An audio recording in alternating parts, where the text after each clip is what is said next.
Hello बेटा।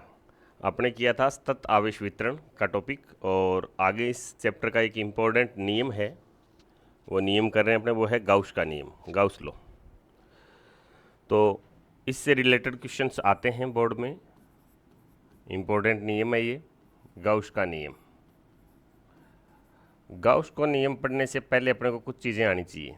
वो कौन कौन सी? नंबर एक, नंबर दो। पहला आपको पता हो कि गाउसियन पृष्ठ क्या होता है। गाउसियन पृष्ठ, इसकी परिभाषा आनी चाहिए आपको।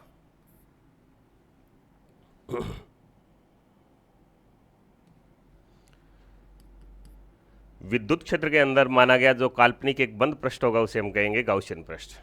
विद्युत क्षेत्र के अंदर माना गया काल्पनिक एक बंद पृष्ठ कहलाता है गाउसियन पृष्ठ। गाउसियन पृष्ठ एक काल्पनिक पृष्ठ होता है और बंद होता है।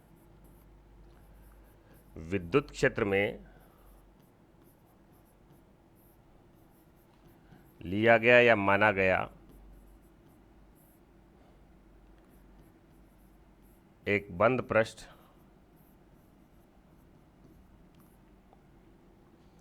गाउसियन पृष्ठ कहलाता है। गाउसियन पृष्ठ कहलाता है।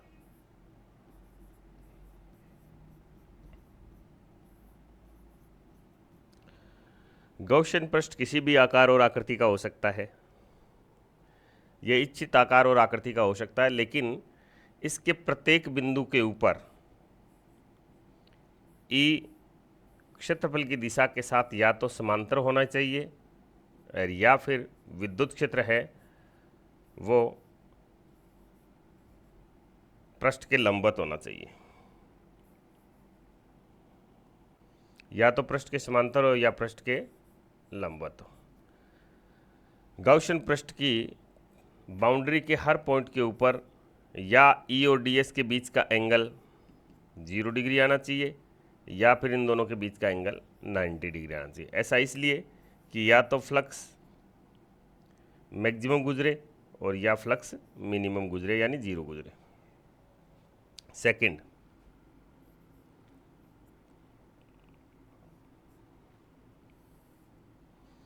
हमें विद्युत फ्लक्स की डेफिनेशन हम पढ़ चुके हैं। हमें मैथमेटिकली एक्सप्रेशन आना चाहिए इसका, कि फ्लक्स जो होता है उसको हम किससे लिखते हैं? फाई से लिखते हैं। और फाई बराबर क्या होता है? ई डॉट डी एस होता है। यदि पृष्ठ बंद हुआ तो इसे लगा देंगे हम बंद पृष्ठ के लिए, ई डॉट डी एस। ठीक है सर, ये विद्युत फ्लक्स। अब देखो गाउस का नियम बताता हूँ मैं आपको। गाउस का नियम क्या है? इसे गाउस प्रमेय, गाउस थ्योरम के नाम से भी पूछते हैं। गाउस नियम क्या कहता है? गाउस नियम के अनुसार या गाउस प्रमेय के अनुसार, गाउस प्रमेय ये है कि किसी बंद पृष्ठ से निर्गत कुल फ्लक्स का मान, नेट, किसी बंद पृष्ठ से निर्गत कुल फ्लक्स का मान उस पृष्ठ में परिबद्ध कुल आवेश व निर्वात की विद्युतशीलता एप्सिलॉन नॉट का अनुपात होता है। सिग्मा क्यू क्या है? बंद पृष्ठ के आयतन में परिबद्ध कुल आवेश। बंद पृष्ठ यानी गाउसियन पृष्ठ, बंद पृष्ठ के आयतन में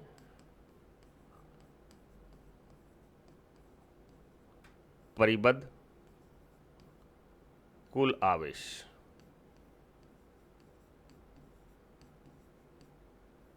ये है sigma Q, enclosed total charge in the Gaussian surface. और एप्सिलॉन नोट क्या है? एप्सिलॉन नोट है निर्वात की विद्युतशीलता। निर्वात की विद्युतशीलता।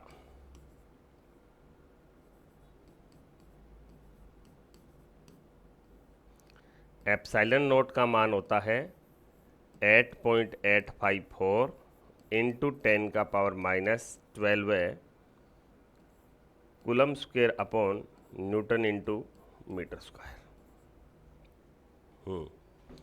ये है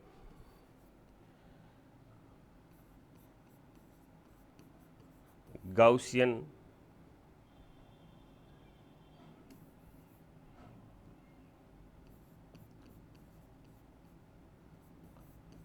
गाउसियन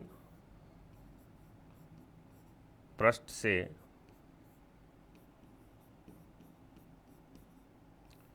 निर्गत कुल विद्युत फ्लक्स।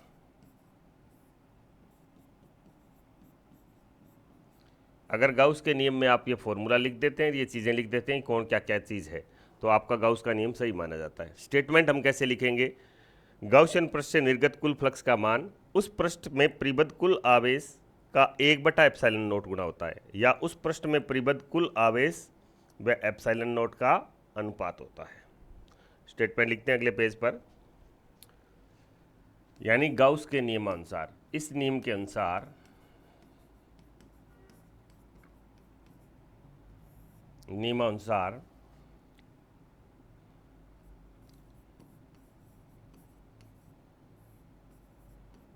विद्युत क्षेत्र में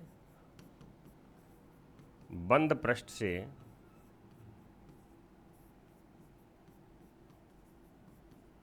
निर्गत फ्लक्स का मान निर्गत फ्लक्स फाई नेट का मान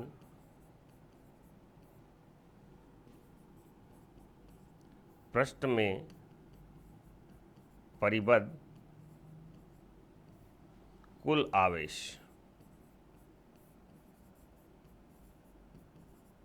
यानी सिग्मा क्यू, पृष्ठ में परिबद्ध कुल आवेश यानी सिग्मा क्यू का 1/ε0 गुणा होता है।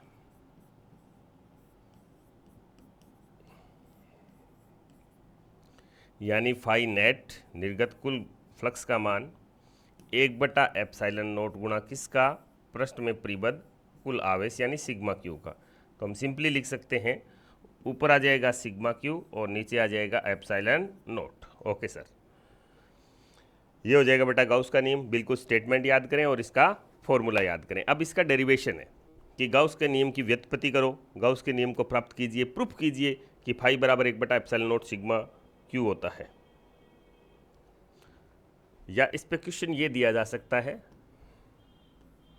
कि गाउस के नियम की व्युत्पत्ति कीजिए, नियम की व्युत्पत्ति या गाउस के नियम को व्युत्पत्त कीजिए, या सिद्ध करो कि फाई निर्गत बराबर होता है सिग्मा क्यू अपॉन ε0। ये हमें सिद्ध करना, ये हमारा क्वेश्चन है।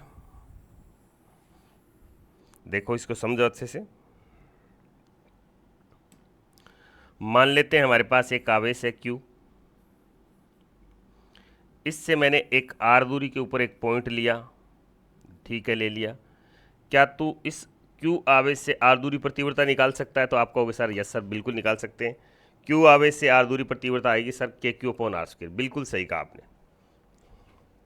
अगर इस पॉइंट के ऊपर तू तीव्रता निकालेगा तो आपका आंसर आएगा E बराबर KQ/r²। ठीक है बेटा, इसकी दिशा कहाँ होगी? तो आप कहोगे सर E की डायरेक्शन r कैप, यानी यही दिशा होगी, अवे फ्रॉम पॉजिटिव। ओके, अब मैंने क्या किया कि एक r त्रिज्या का गोला बना दिया, ये गोला बना दिया r त्रिज्या का।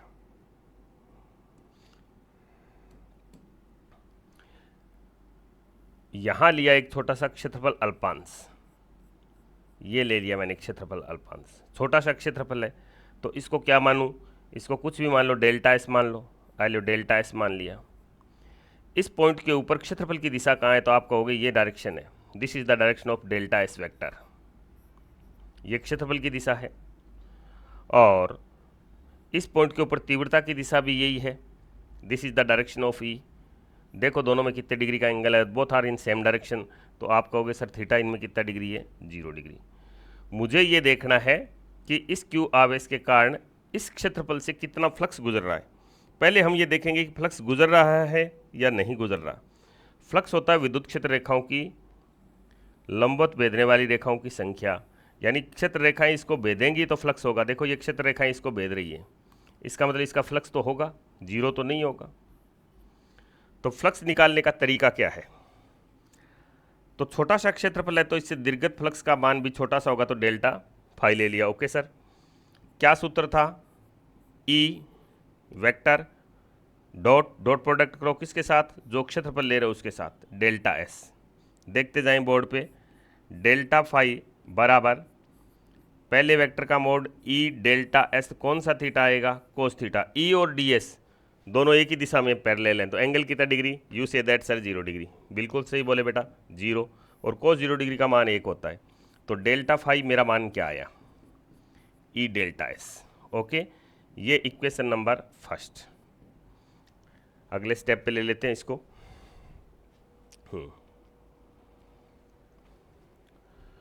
तो उस छोटे से डेल्टा एस क्षेत्रफल से गुजरने वाला जो विद्युत फ्लक्स है वो विद्युत फ्लक्स आया डेल्टा फाई बराबर ई डेल्टा एस। और बेटा ई का मान हमें पता है कि नहीं है? बिल्कुल है सर। ई का मान क्या है? ई का मान है K Q upon R square. Direction नहीं यूज करनी, या केवल क्या यूज कर रहा हूँ? परिमाण। डायरेक्शन के हिसाब से तो मैं एंगल डिसाइड कर चुका। ओके, तो डेल्टा फाई बराबर क्या लिखा जाए? डेल्टा फाई बराबर लिखूंगा, ई की जगह क्या वैल्यू पुट करूं? K Q upon R square delta S. ये तो आया उस छोटे से क्षेत्रफल से गुजरने वाला फ्लक्स। और फ्लक्स बेटा कैसी राशि है? फ्लक्स सर अदिश राशि है। तो आप क्या करोगे? पूरे पृष्ठ को डेल्टा एस में तोड़ोगे और प्रत्येक का डेल्टा फाई निकालोगे, और कुल फाई निकालने के लिए डेल्टा फाई का बीजगणितीय योग कर दोगे। अगर आपको निकालना है कुल फ्लक्स, कुल निर्गत फ्लक्स, टोटल आउटपुट फ्लक्स या emerging out total flux from surface, कुल निर्गत फ्लक्स, फाई बराबर क्या करूंगा? जितने भी डेल्टा फाई हैं उन सब का क्या करूंगा? योग करूंगा, सभी अवयवों का।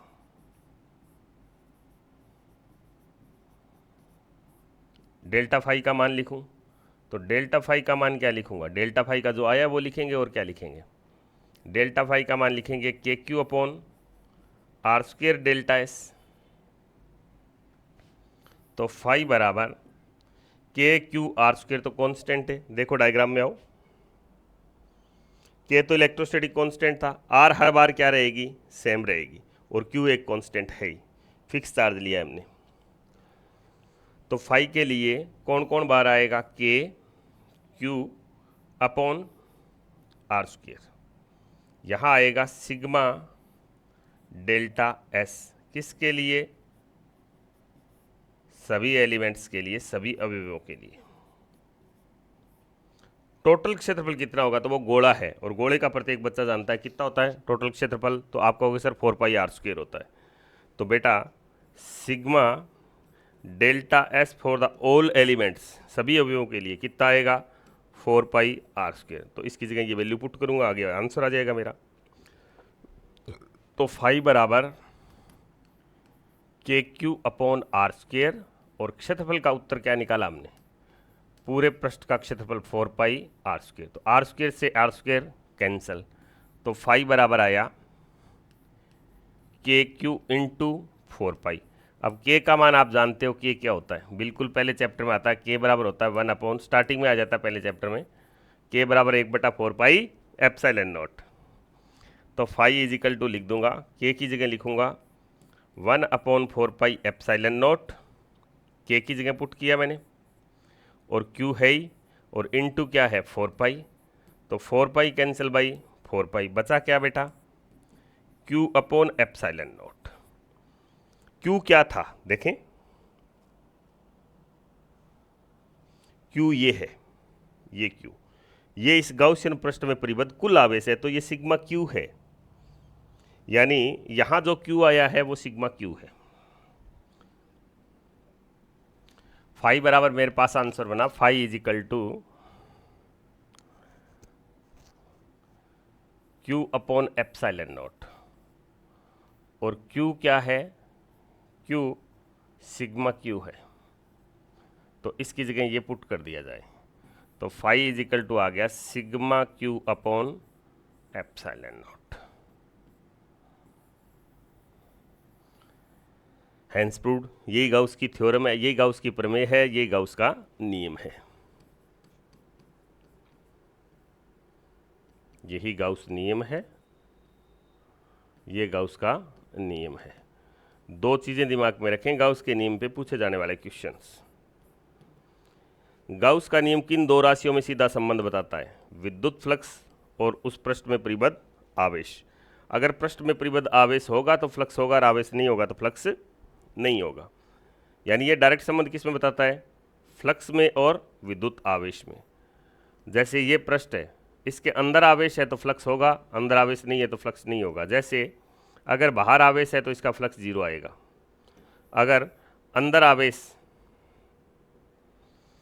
गाउस का नियम दो विद्युत राशियों में सीधा संबंध बताता है फ्लक्स का आवेश के साथ। और कौन सा आवेश? पृष्ठ में परिबद्ध आवेश। जैसे ये मैं 2-3 केस लेता हूं, ये यहां क्यू लिया, यहां बाहर ले लिया क्यू, और यहां ले लिया प्लस क्यू और माइनस क्यू। इसमें अंदर आवेश है तो इसका फ्लक्स कितना होगा? क्यू अपॉन एप्सिलॉन नॉट होगा। ओके, इसके अंदर आवेश है ही नहीं, अंदर कोई आवेश नहीं है, आवेश नहीं है तो फ्लक्स कितना आएगा? जीरो। कैसे आया सर जीरो? तो फाई बराबर सिग्मा क्यू, अंदर पृष्ठ में परिबद्ध आवेश जीरो बटा एप्सिलॉन नॉट, तो क्या आ जाएगा? जीरो। इसमें देखो कुल आवेश कितना है? जितना प्लस है उतना ही माइनस, तो कुल आवेश कितना है? जीरो, तो इसका फ्लक्स भी कितना होगा? जीरो। ओके सर, एक तो ये पूछते हैं ये किन दो राशियों में सीधा संबंध बताता है? विद्युत फ्लक्स और आवेश में। और कई बार ऐसे डायग्राम दे करके आपसे पूछ लिया जाता है। जैसे ये डायग्राम दे दिया आपको, ये गाउसियन पृष्ठ है, इसके अंदर एक माइक्रोकुलाम आवेश है, तो बताओ फ्लक्स कितना होगा? तो फाई का सीधा सूत्र है sigma Q upon epsilon not, sigma Q upon epsilon not. तो बेटा सिग्मा क्यू क्या है? 1 micro upon epsilon not. 1 micro क्या होता है? 10⁻⁻6 कूलम। एप्सिलॉन नॉट 8.854 इंटू 10⁻⁻12 है, ये फ्लक्स आ जाएगा। और फ्लक्स का मात्रक आपको पता है क्या होगा? Newton into metre square upon coulomb, ये फ्लक्स हो जाएगा। दूसरा क्वेश्चन क्या पूछा जाता है? जैसे इसके अंदर क्यू आवेश है तो फ्लक्स कितना होगा? फाई बराबर sigma Q upon epsilon not, तो क्यू अपॉन एप्सिलॉन नॉट आ गया। अगर इसका आकार डबल कर दें तब भी अंदर आवेश क्यू ही रहेगा। जैसे आवेश डबल कर दिया मैंने, ये आकार डबल कर दिया, 2 गुना कर दिया आकार, पृष्ठ को बढ़ा दिया, अब भी अंदर आवेश कितना है? सर उतना ही आवेश है, तो फ्लक्स वही रहेगा। तो इससे क्वेश्चन ये बनता है कि फ्लक्स का मान गाउसियन पृष्ठ के आकार पर डिपेंड नहीं करता। It is not depend on the size and the shape of surface. अगर सरफेस डबल कर दोगे, त्रिज्या दुगुनी कर दोगे, बड़ा ले लोगे, इस गाउसियन पृष्ठ को बढ़ा देते हैं, गाउसियन पृष्ठ के आकार पर डिपेंड नहीं करता। गाउसियन पृष्ठ का आकार बढ़ाने पर विद्युत फ्लक्स का मान, जो निर्गत फ्लक्स है, फ्लक्स का मान परिवर्तित नहीं होता है या बदलता नहीं है। It is not change. अगर आकार दुगना कर देंगे तो फ्लक्स पर कोई प्रभाव नहीं पड़ेगा। ऐसे क्वेश्चन कई बार पूछे गए हैं।